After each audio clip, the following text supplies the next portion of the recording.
So here we can see we have 2 whole and 1/4, which we can write in the way of 2 whole and 1/4. We have 2 1/4 pieces of cake. And we're going to subtract 1 1/2 from that. So how would we do it? Well, we can't do anything if we have quarters here and halves there. So we have to change this 1 1/2 into 1 2/4. Sorry, 2/4.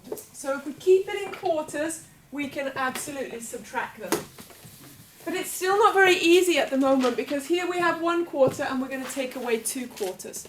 So the way that we usually do subtraction with fractions, where you have a larger number that you're trying to subtract here, is you change it to top-heavy fractions.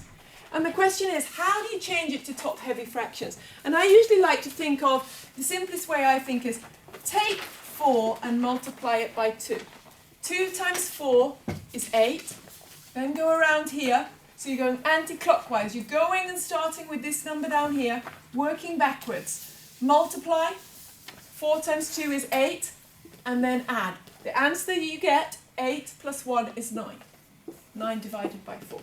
So if I was going to do 3 3/5 and change that to a top-heavy fraction, 5 times 3 is 15. 15 plus 3 is 18. I'd get 18/5.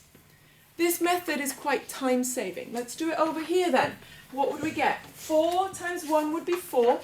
4 plus 2 would give us 6. So as a top-heavy fraction, this is 6/4. And if we look at it, of course, that's what it's going to be. How many quarters do I have? 1, 2, 3, 4, 5, 6. So I've now converted 1 2/4 into 6/4. And here, 2 1/4, yes, it's going to be 9 different quarters. Now this is really easy to subtract these two fractions. 9/4 minus 6/4. The important thing to do here is, I usually have a little system where, okay, the number that's down here, I'm allowed to subtract them because these numbers are the same. When the number is the same, I keep that number here. I don't take 4 minus 4 or anything like that. I'm counting in quarters. I have 9/4 and I'm taking 6 away. So my answer is going to be in quarters. So the number that's down here transfers directly to there, no change. You're not allowed to subtract unless you have the same number on the bottom. When you do have the same number on the bottom, you move it over to this corner here. Then you just cover this bottom number and say, what's 9 minus 6? 3. And that's your answer. So your answer to this question would be 3/4. Is it reasonable? Yeah. If we took away 6/4 here, 1, 2, 3, 4, 5, 6. I'd be taking away all of these. How many quarters would I have left? 1, 2, 3. Okay? So this is the easy way of subtracting with fractions. Make sure you've got the denominator on the bottom. Move the 4 straight over. Cover the bottom numbers and just think 9 minus 6 equals 3. Okay, so that was how to go from mixed form into top-heavy fractions, giving us 9 1/4. How do I go backwards then from 9 1/4? So if I get 9 1/4, how do I think when I'm going backwards? What I think is, how many times does 4 go into 9? It goes into 9 2 times with 1 left over. What is that 1 left over? It's 1/4 that's left over. So going from top-heavy fractions to mixed fractions is very easy. If we were to take this one that we had over here, 18/5, and change that into mixed fractions, 5 goes into 18, 3 times, 3 left over. 3 what left over? 3/5.